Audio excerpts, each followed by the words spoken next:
My name is Sophia, and though I am only 17, my life has been far from ordinary. From the outside, it seemed perfect. My family was immensely wealthy, residing in a grand, luxurious mansion adorned with towering white pillars and golden chandeliers that gleamed in every room. My father, Mr. Adrian Collins, was a formidable businessman, his success echoing through the city. My mother, Isabella Collins, filled her days with lavish parties and acquiring the finest garments. My older sister, Lila, 21 years old, was universally admired for her beauty. Her long, straight black hair, just like my mother's, framed a face always impeccably dressed in the most elegant and expensive clothes. Growing up, our family was the epitome of wealth and happiness, a perfect facade. Yet, within me, I always felt a profound difference. My parents showered Lila with adoration, lavishing her with attention, love, and gifts. I, on the other hand, was always the quiet observer, relegated to the corner, watching them share their laughter. I never truly understood why I felt so utterly excluded. When I was 14, a single, cruel whisper shattered my world. It was a sunny day during recess at school. My friends and I were playing near the ancient big oak tree. Robert, a boy known for his boisterous and unkind nature, approached me with a sneer. "You know, Sophia," he began, his words laced with malicious pleasure. "I heard you're not even your father's real daughter." The impact of his statement was physical, a punch to my gut. "What are you talking about?" I managed to ask, my voice trembling uncontrollably. "I overheard my parents talking," he continued, relishing my distress. "They said your dad isn't really your dad. You're adopted or something." I froze, the blood draining from my face. Could it be true? Could my entire life be a meticulously constructed lie? I fled home that day, my mind a whirlwind of terrifying possibilities. But I couldn't bring myself to confront my parents. I was too afraid of the answer, too terrified of confirming the devastating truth. As if my anxieties weren't heavy enough.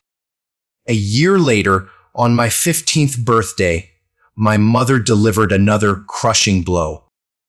One afternoon, I was engrossed in a book in the drawing room when she entered, her expression unusually stern. "Sophia," she announced, her voice brooking no argument. "It's time for you to start thinking about marriage. You need to find a husband soon." I stared at her in utter disbelief. "But Mom, what about Lila? She's older. Shouldn't she get married first?" My mother's face darkened ominously. "Don't question me," she snapped, her tone sharp as a whip. "You're the one who needs to marry now. We've had enough of waiting." I was too stunned to reply. Why was she so desperately pushing me into marriage at such a young age? I was only 15, and her urgency baffled me. But when my father unequivocally supported her decision, I knew, with a chilling certainty, that I had no choice in the matter. Soon after, a parade of potential suitors began to visit our home. I loathed every single moment. They were all wealthy, impeccably dressed, and significantly older than me.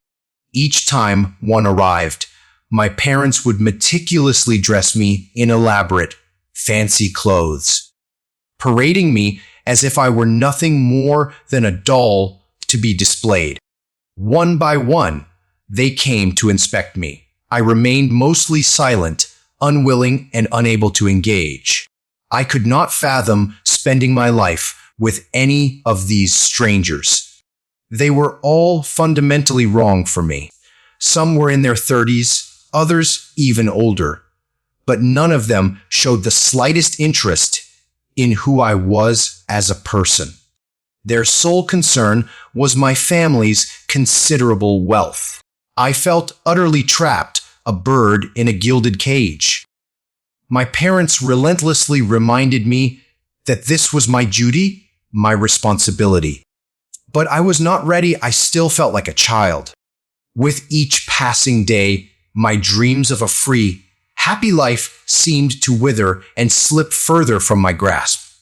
One evening, as the sun began its descent, casting long shadows across our estate, a new suitor arrived.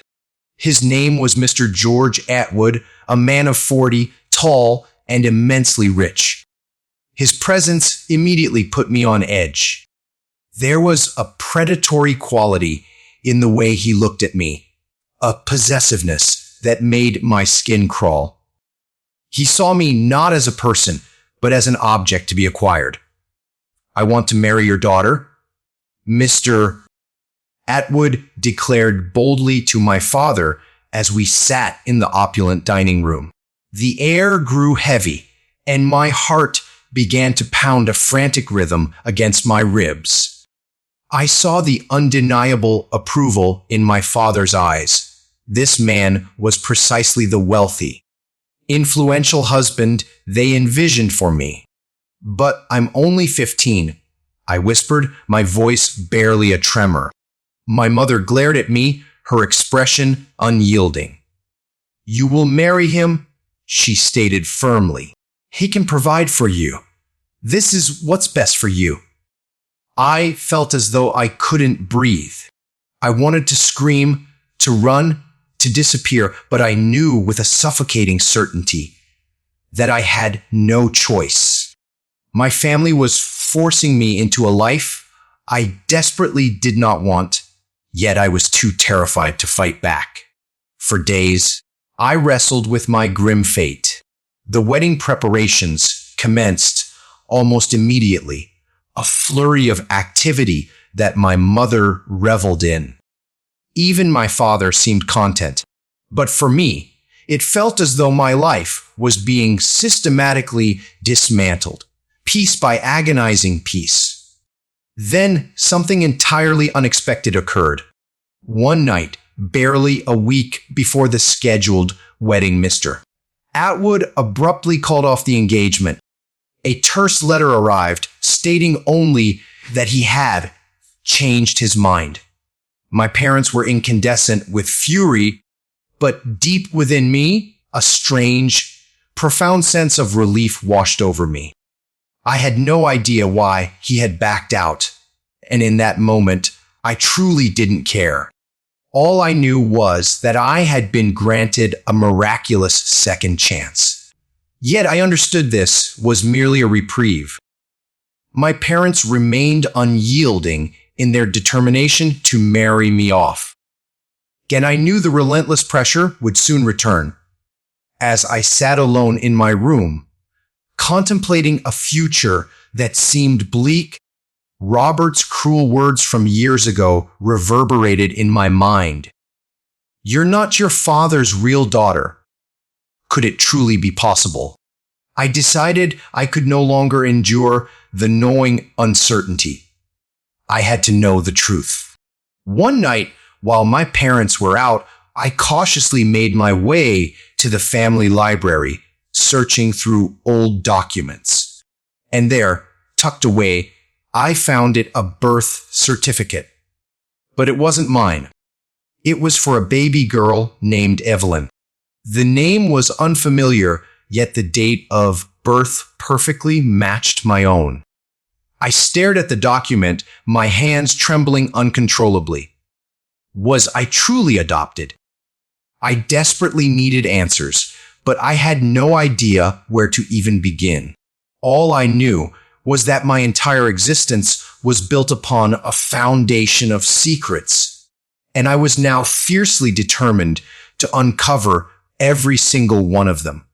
After the first engagement was so unexpectedly canceled, I foolishly believed I had escaped, but my parents wasted no time. They quickly found another suitor, this time a younger man named Victor Blackwood. He was 35, still significantly older than me, but younger than Mr. Atwood. He hailed from an incredibly affluent family, and that, it seemed, was my parents' sole concern. When Victor first visited our house, I saw the undeniable excitement gleaming in my parents' eyes. He was handsome, with dark hair and striking green eyes that seemed to sparkle when he spoke. His smile appeared charming, yet there was an unsettling quality about him that made me uneasy. He was quiet, his eyes held a coldness, and he barely spared me a glance throughout his conversation with my father. Still, my parents were ecstatic. "He's perfect for you, Sophia," my mother declared after he departed. "He's rich, handsome, and from a good family.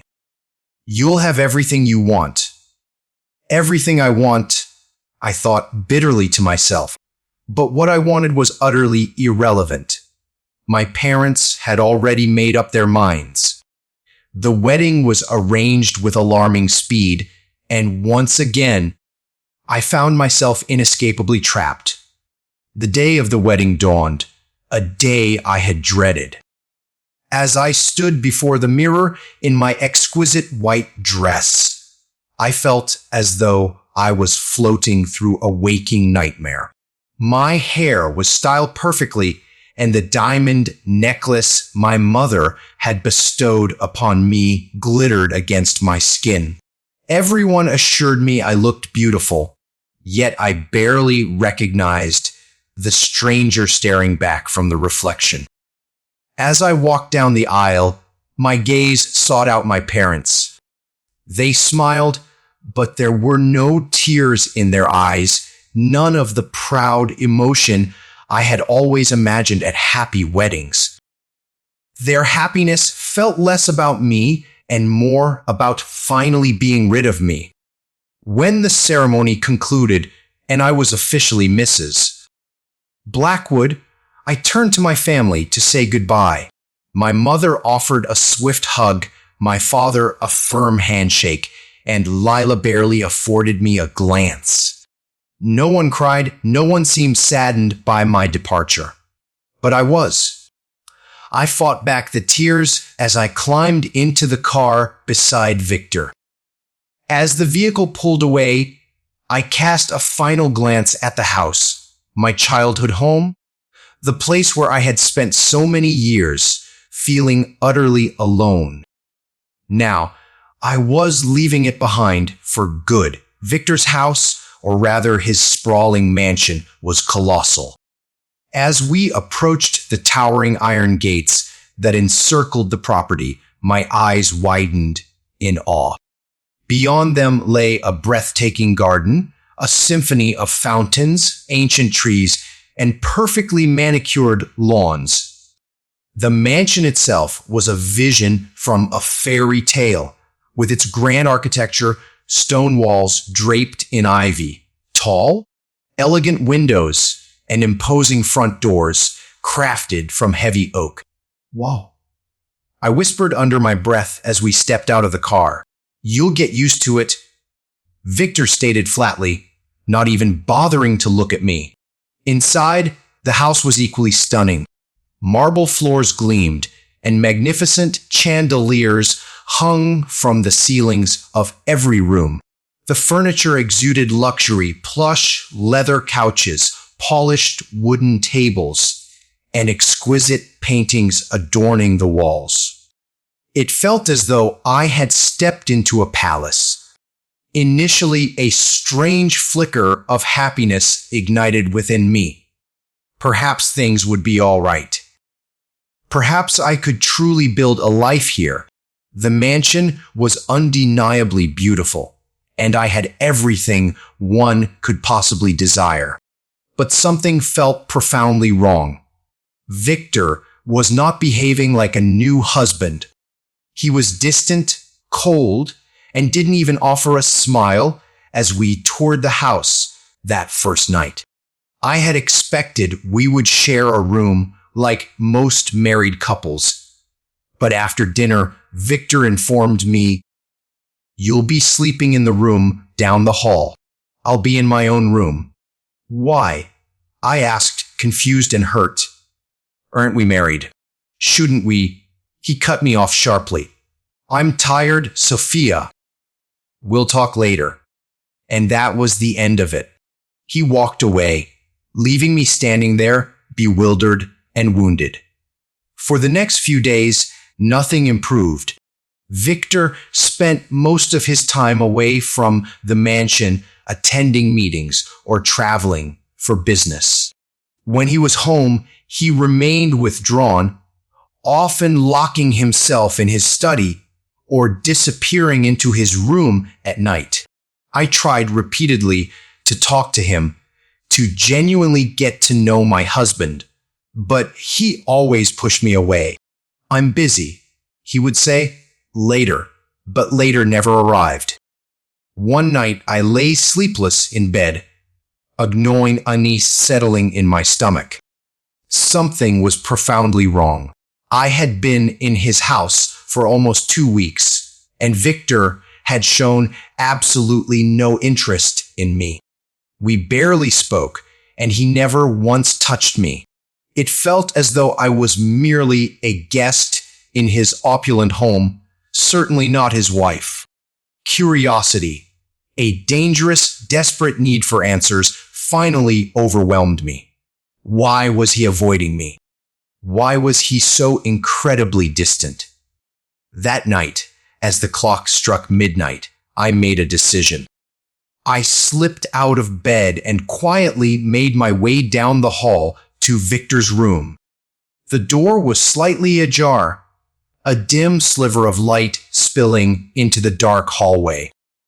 My heart hammered against my ribs as I approached. What did I expect to find? Perhaps he was working late or simply reading. But as I drew closer, I heard something that made my blood run cold, a soft feminine laugh. My hand trembled as I pushed the door open just a fraction more. And that's when I saw it. There, in the bed, was Victor, but he was not alone. Lying beside him, nestled beneath the covers, was a woman. She had long, dark hair and was sleeping soundly, her arm draped intimately over his chest.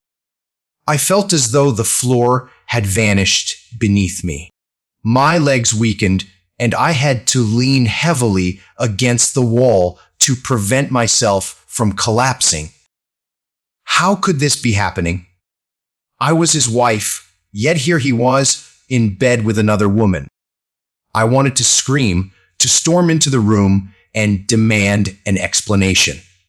But I was utterly paralyzed. I couldn't move, couldn't even breathe. I backed away slowly, my mind a chaotic storm of a million questions. Who was she? How long had this been going on? Did my parents know? I stumbled back to my room, my heart shattered into 1,000 pieces. I felt betrayed, humiliated, and more alone than I had ever been. The next morning, I sat at the breakfast table, my hands trembling uncontrollably as I brought my teacup to my lips. Victor walked in, behaving as if nothing out of the ordinary had occurred. He didn't even glance my way. "Good morning," he said casually, picking up the newspaper and settling into the chair across from me.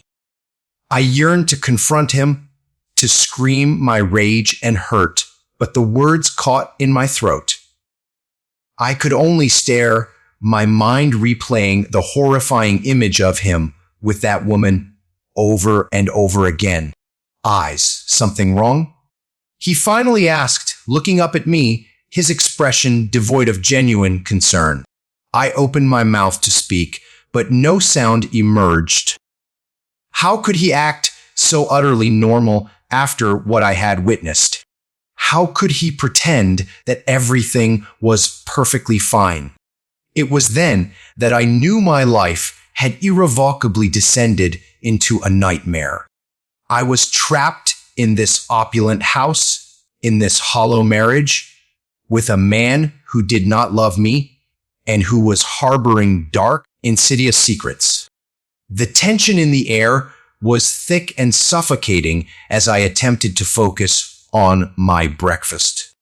I heard the faint clinking of cutlery against plates and the rustle of Victor turning newspaper pages, but all I could truly register was the image of the woman in his bed. Yet a wave of nausea washed over me, threatening to unleash the torrent of anger and betrayal I felt. "Did you sleep well?" Victor inquired, his eyes still fixated on the newspaper. "Not really," I replied, forcing my voice to remain steady. I had a lot on my mind.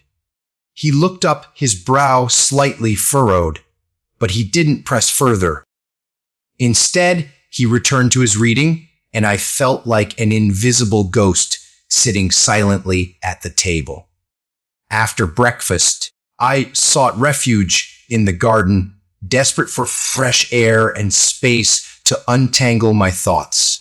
The garden was as breathtakingly beautiful as I had first perceived it. Vibrant flowers bloomed everywhere, and the air was thick with the intoxicating scent of jasmine. I wandered aimlessly through the pathways, my heart heavy with sorrow. As I walked, I couldn't help but overhear the house staff gossiping in hushed, conspiratorial voices. They spoke of Victor, mentioning a woman named Isabella, the very woman I had seen in his bed. My heart pounded as I subtly leaned closer, feigning interest in a cluster of roses. "She's a socialite," one of the maids whispered. "She's been in his life for years. Everyone thought they were just friends, but it seems there's more to it." "What about Sophia?" another maid asked, her voice laced with pity. "Poor girl, she doesn't even know." A chilling shiver ran down my spine. They believed I was oblivious, but they were gravely mistaken. A searing anger began to bubble within me, merging with the profound despair that had already taken root in my heart. Days bled into weeks, and the suffocating feeling of betrayal clung to our house like an inescapable shadow. Victor continued his routine, coming and going as if nothing was amiss. I was resolute in my determination to confront him, but each time I attempted to broach the subject, he would expertly change the topic or dismiss me with a dismissive wave of his hand. Then, one afternoon, just as I was beginning to find a fragile semblance of composure, a knock echoed at the door. I opened it to find a tall, striking woman standing there. She possessed long black hair and piercing blue eyes that seemed to bore right through me. "Is Victor home?" she asked, her voice smooth and brimming with confidence. I blinked in surprise. He's in his study. Can I help you?" "I'm Isabella," she stated, brushing past me as if she owned the very house. "One need to talk." My heart sank as she strode purposefully toward the study, and I hesitated, then followed. What did she want? Victor looked genuinely surprised to see her. "Isabella, what are you doing here?" "I came to discuss a few things," she replied, her tone casual, as if she were simply visiting a friend. I stood awkwardly by the door, my heart hammering, as they exchanged a look that sent chills down my spine. A look that was intimate, familiar. I felt like an unwelcome intruder on a private moment. "Can we talk alone?" Isabella said, her eyes flicking to me with a hint of disdain. "No," I said, surprising even myself with my newfound boldness. "I'd like to stay. I've endured enough silence. I deserve to know what's going on," I declared, my voice firm. Victor opened his mouth to protest, but I stood my ground. He sighed, running a hand through his hair, looking conflicted. "Fine, but I don't think this is a good idea." Isabella smiled slyly, clearly relishing the unfolding drama. "Oh, I think it's a great idea, Victor. The more, the merrier." Victor led us into the sitting room, and I took a seat on a plush sofa, my heart pounding with a terrifying anticipation. I felt as though I was perched on the edge of a precipice, about to plunge into an unknown abyss. "Isabella and I have a complicated history," Victor began, his voice low and strained. "We were together before I married you." The word struck me like a physical blow. "Together?" I echoed, my voice barely a whisper. "Romantically involved," he clarified, his gaze pointedly avoiding mine. "But I thought it was over, and now—" I pressed, my heart racing. Isabella interjected, her expression smug. "Victor and I have a bond that you can't possibly break. You may have the ring, but I know him in ways you never will." A searing surge of anger flooded through me. "What does that mean? You're still in love with him?" She laughed lightly, tilting her head. "Love. It's more than that. We have a connection. We're business partners too. Our families are intertwined." "Business partners?" I asked, confusion momentarily eclipsing my anger. You have business meetings at night in bed." Isabella raised an eyebrow, completely unfazed. "You're quick, I admire that. But that's not the point." Victor's face was flushed, and he finally met my gaze. "Sophia, it's complicated. Isabella is a part of my life. I didn't expect to marry you, but it was my parents' decision. I thought you could handle it." "Handle what?" I shouted, my voice echoing off the walls. "Being married to a man who is having an affair with another woman. You think I can just sit here and pretend everything is fine?" Victor stood up, his face tense. "Never wanted this. Yet I never wanted you to find out like this." The conversation spiraled into a heated argument. I felt my heart shatter as they both laid bare their secrets, their tangled history. Victor tried to defend himself, but all I could hear was the deafening sound of his betrayal. "I thought you were different," I cried. "Yet I thought I could trust you." Isabella leaned forward, her expression turning serious, almost predatory. "Sophia, you need to understand something. You're not just in a marriage. You're in a game. You think love conquers all, but in our world, it's about power, influence, and money. You're just a pawn in Victor's game." "What do you mean?" I asked, feeling utterly lost and bewildered. "The Blackwoods and the Eastons have been rivals for generations," she explained. "Yet your marriage was a business deal, a strategic move to unite our families. Victor might pretend he cares about you, but this is about survival, about control." Victor's silence spoke volumes, and my heart sank even further. I was just a tool, a means to an end, to help him climb higher. "Get out," I demanded, my voice trembling with a mixture of rage and profound hurt. Victor opened his mouth to protest, but I held up my hand, stopping him. "Just leave. I don't want to see either of you again." After they left, I was consumed by a bewildering mixture of relief and devastation. I was alone, yes, but at least I had finally taken a stand. I was done being a pawn in their elaborate game. I needed to reclaim my life. Days slowly bled into weeks. I ceased all attempts to connect with Victor, redirecting my focus entirely to myself. I spent countless hours in the serene garden, lost in books, and exploring the unfamiliar surroundings of my new, gilded prison. I was determined to forge my own identity, one that existed independently of this hollow marriage. One evening, during a solitary walk, I discovered a small, charming cafe nestled down the street from our mansion. It was quaint, adorned with colorful flowers, and boasted cozy outdoor seating. I felt an inexplicable pull towards it. As I entered, the comforting aroma of fresh coffee and baked goods enveloped me. I found a quiet table in the corner and ordered a latte.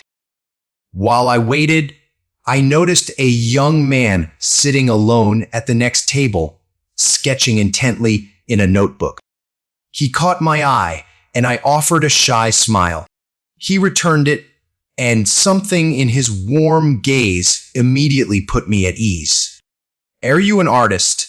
I asked, leaning closer to see his sketch. He looked up, surprised. "Oh, no, just a hobby.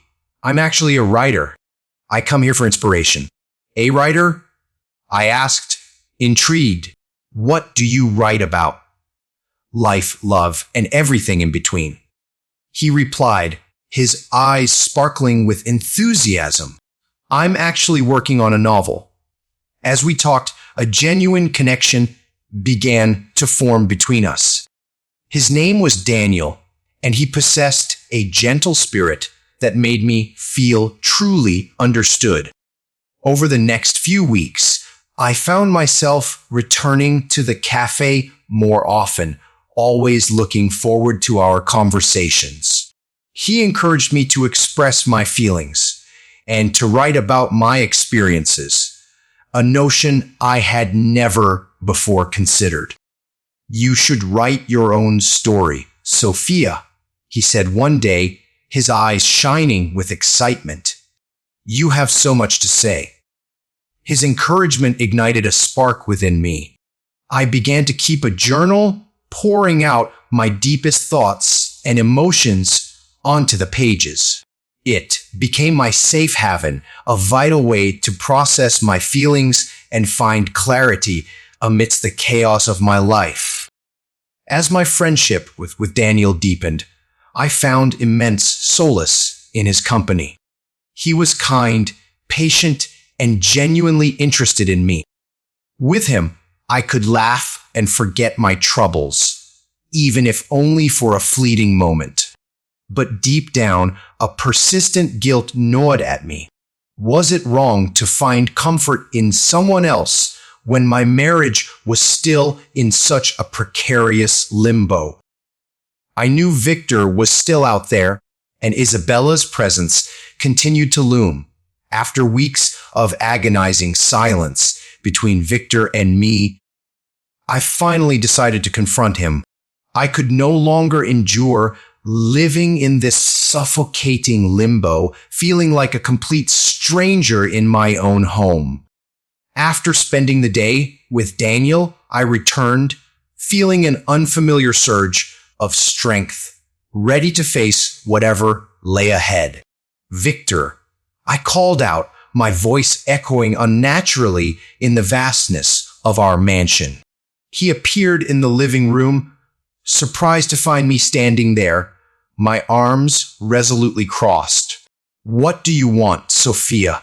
His tone was flat, yet I detected a flicker of curiosity in his eyes. "I want to talk about our marriage," I said firmly. "I want to understand why you married me if you're still involved with Isabella." Victor sighed, running a hand through his hair as he sank into a nearby armchair. It's complicated, Sophia. You need to know that my marriage to you was not just a personal choice. It was a decision made by our families. Then why didn't you say anything? I demanded, feeling the heat rise in my cheeks. You let me walk into this marriage blind. Because I thought I could make it work, he replied, his voice low. I thought I could separate my feelings for Isabella from my duties as your husband. Duties. I scoffed, the word tasting bitter. Is that all I am to you? A duty? Victor looked genuinely pained. No, it's not like that. You were supposed to bring peace between our families. The Blackwoods and the Eastons have been rivals for decades. Marrying you was meant to unite our families and secure our legacies. My heart raced as I processed his words. So I'm just a pawn in this family game. What about love? What about my happiness? Life isn't a fairy tale, Sophia, he said, his eyes hardening. Isabella and I have history. She knows me in ways you don't. We have plans, business ventures that require us to stay connected. You are a way to protect my family, to keep our rivals at bay. So you're saying that you never really wanted me? My voice trembled with profound hurt. Victor paused, his expression softening slightly. I didn't expect to fall for you when we met. I thought I could push aside my feelings for Isabella, but it's not easy. She has been a constant in my life. I've known her since childhood, and there's a depth of connection that I cannot ignore. My heart sank. I felt suffocated, trapped in a marriage built on power rather than love. What do you want from me, Victor? Do you expect me to sit here and pretend everything is fine? I want you to understand, he said, leaning forward intently. You are my wife. I didn't plan for things to turn out this way, but I need you to trust me. I will protect you. Just stay with me a little longer, but at what cost? I whispered, feeling a tear slip down my cheek. The tension between us was palpable, but I couldn't shake the feeling that I was losing myself completely. That night, I decided to go to the cafe, desperate to find some comfort. Daniel was waiting for me, and when he saw my red, swollen eyes, his expression turned serious. What happened? He asked gently, concern etched on his face. Victor, I started, unsure how to articulate the chaotic storm in my heart. He said he married me to unite our families, to secure a legacy. Daniel's jaw tightened. That sounds like a lot of pressure. You deserve to be loved, Sophia. I sighed, my heart heavy, but I don't know if I can walk away from this marriage. What if I lose everything? My family, my home, everything. You have to choose yourself, Sophia, he urged, his voice firm but kind. You can't live for someone else's expectations. You deserve to fight for your own happiness. As I spoke with Daniel, I felt the heavy chains of my marriage slowly begin to loosen. I could no longer ignore the complex truth about Victor and Isabella. I needed to understand their connection more deeply. That night, I resolved to uncover the full truth. Over the next few days, I observed Victor with heightened scrutiny. I noticed the way he would receive phone calls, often speaking in hushed tones and casting worried glances in my direction. It was undeniably clear that he was concealing something significant. Isabella remained a looming, ever-present figure in our lives, attending charity events and social gatherings, always prominently at Victor's side. One afternoon, While Victor was out, I seized a risky opportunity. I found his phone lying on the kitchen counter, its screen illuminated with a message from Isabella. My heart raced. I knew I shouldn't, but I couldn't resist the urge. I picked it up and opened the message. "Are you coming tonight? We can't keep hiding this." It read. Panic surged through me. What did this mean? My hands shook as I desperately tried to calm my racing heart. I knew I had to confront Victor again. I needed definitive answers. That night, when Victor returned home, I was ready. "We need to talk," I said, my voice steady despite the internal turmoil. "What now?" he asked, looking wary. "I found a message from Isabella," I replied, watching his expression shift from tired resignation to alarm. "What are you talking about?" I held up his phone. "Don't lie to me, Victor." "What are you hiding?" He took a deep, shaky breath, and for a fleeting moment, I thought he might finally come clean. "It's not what you think, Sophia." "Then tell me what it is," I demanded, my patience utterly exhausted. "We're business partners," he said finally, frustration lacing his words.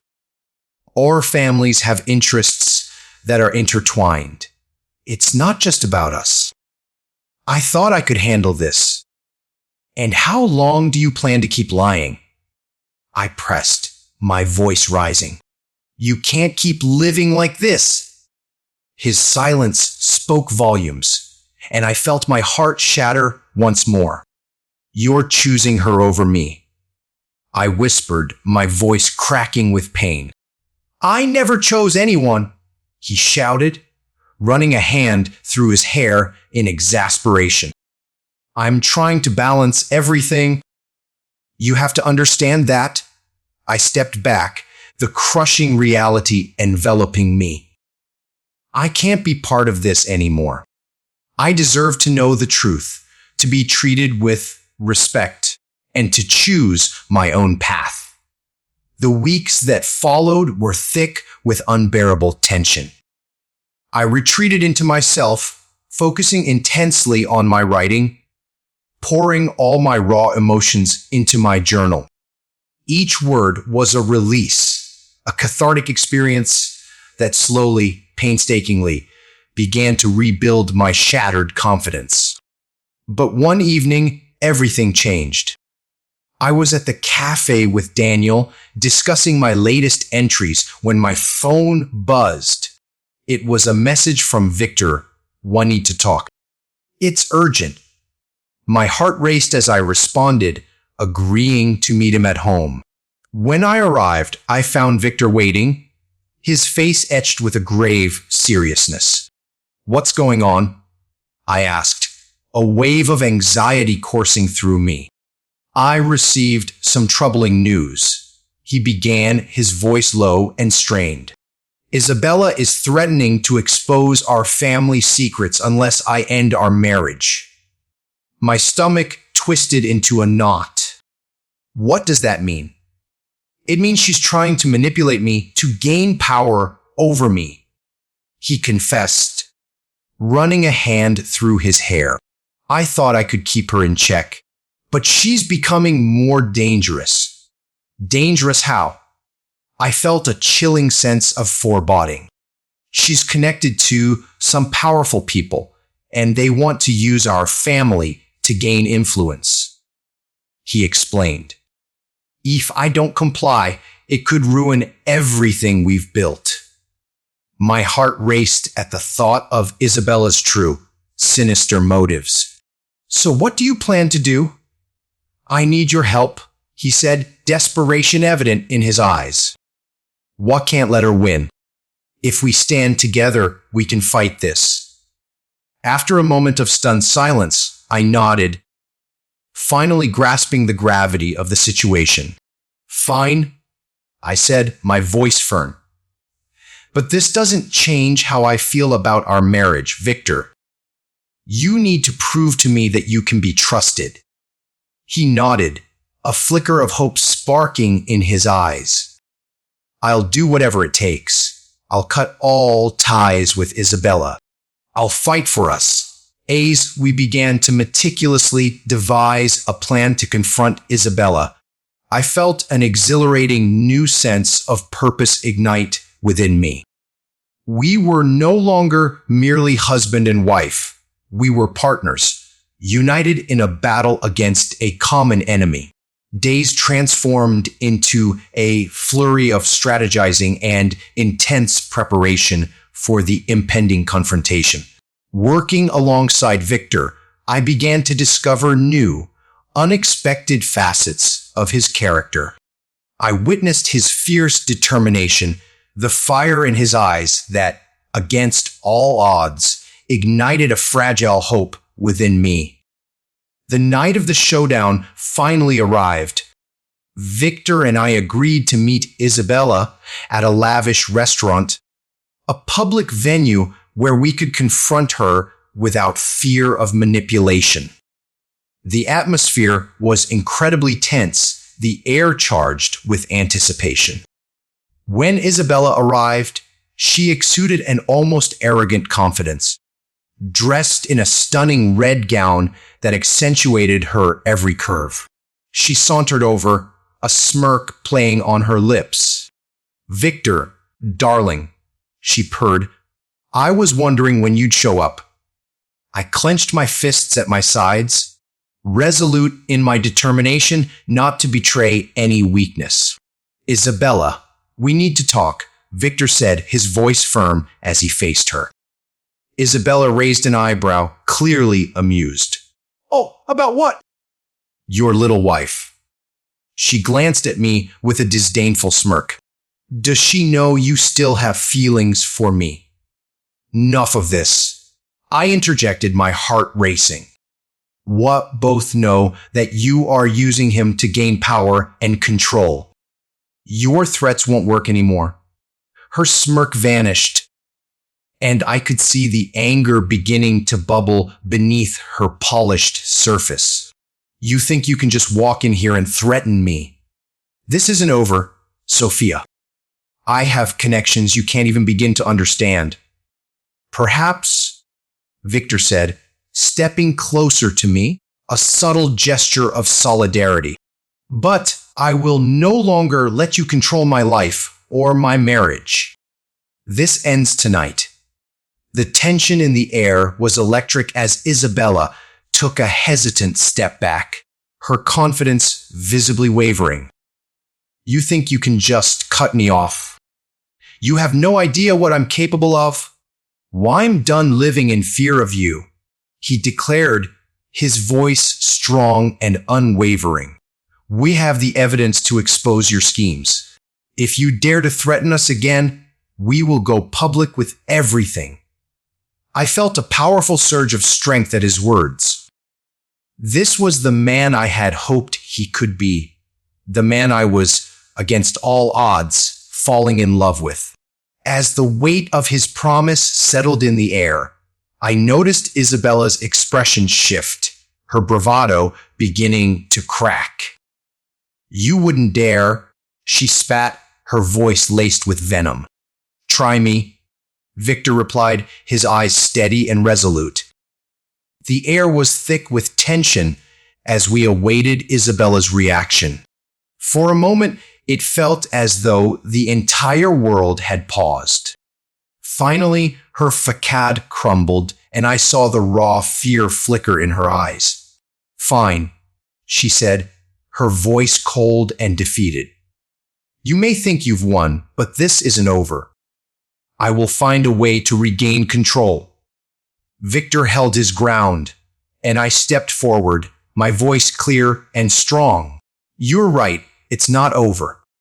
But from now on, we're not afraid of you. We will fight back together. You may have had power over Victor before, but not anymore." Isabella narrowed her eyes at us. Then, with a sharp click of her heels against the polished floor, she turned and stalked away. The chilling weight of her threats lingered in the air, but for the very first time, I felt truly empowered. In the weeks that followed, the suffocating tension in our lives gradually began to ease. Victor and I worked tirelessly together, meticulously gathering evidence of Isabella's manipulative schemes. With each new revelation, I felt our bond growing stronger, forging an unbreakable connection. We shared late-night conversations filled with hopes and dreams, planning a future together that was built on our own aspirations rather than living in the long shadows of our family's expectations. The more I learned about Victor, the more I admired his unwavering determination and profound resilience. I discovered that he harbored a genuine passion for philanthropy, desiring to leverage his family's immense wealth to make a tangible difference in the community. We began collaborating on various charitable projects, finding immense joy and purpose in giving back, an endeavor that drew us even closer. Victor also took the necessary arduous steps to formally sever all his ties with Isabella. It was a long and difficult process, but with every barrier he broke, I witnessed a new, profound strength emerging within him. He was no longer just my husband, he was my true partner in every conceivable sense of the word. One evening, as we celebrated our newfound freedom and shared success at a grand charity gala, Victor gently took my hand, leading me away from the bustling crowd. He brought me to a quiet, secluded terrace overlooking the glittering city, where the myriad lights twinkled like fallen stars. "Sophia," he began, his voice soft yet profoundly earnest. "I know our journey together hasn't been easy. I've made mistakes, and I've hurt you in ways I can never truly take back. But you have shown me what it means to love truly, genuinely, and for that, I am eternally grateful." My heart swelled at his heartfelt words, a powerful mixture of hope and love flooding my veins. "Victor," I replied, my voice thick with emotion, "I've learned so much about myself through all of this. I never thought I could stand up to someone like Isabella, but with you by my side, I found my strength." He took a deep, steadying breath, his gaze searching mine intently. "I want to make this right. I want to build a future with you, one founded on honesty, trust, and unwavering love. Will you be my partner in every sense?" Before I could fully respond, he reached into his pocket and produced a small box. My breath caught in my throat as he opened it, revealing a magnificent diamond ring that sparkled under the city lights. "Will you marry me, Sophia?" he asked, his voice steady and utterly sincere. Tears of pure joy welled in my eyes as I took the ring in my trembling hands, overwhelmed by the profound beauty of the moment. "Yes, 1,000 times yes," I exclaimed, throwing my arms around him in a tight embrace. Victor slipped the exquisite ring onto my finger, and we shared a kiss that felt like the true beginning of a brand new, hopeful chapter in our lives. It was a sacred promise of enduring love, unwavering resilience, and a future brimming with endless possibility.